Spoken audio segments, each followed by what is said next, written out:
dan syuken hapertai kuma pakuri kasih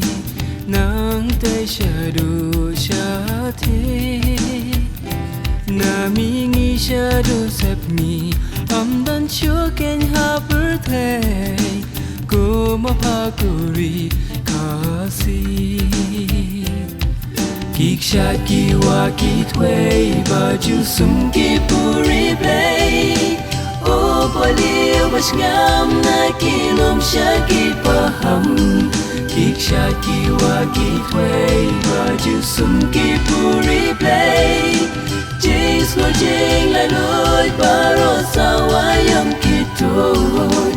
Baro sawa yam ki toy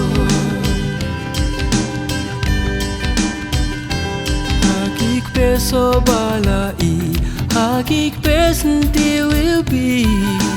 Sim ki do ki rai buon jan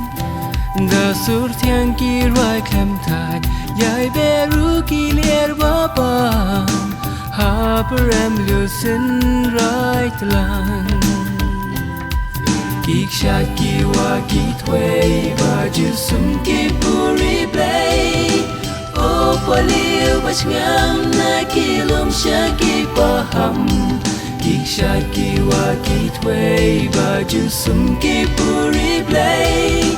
Jis lo jing la loy baro sawa yam ki toy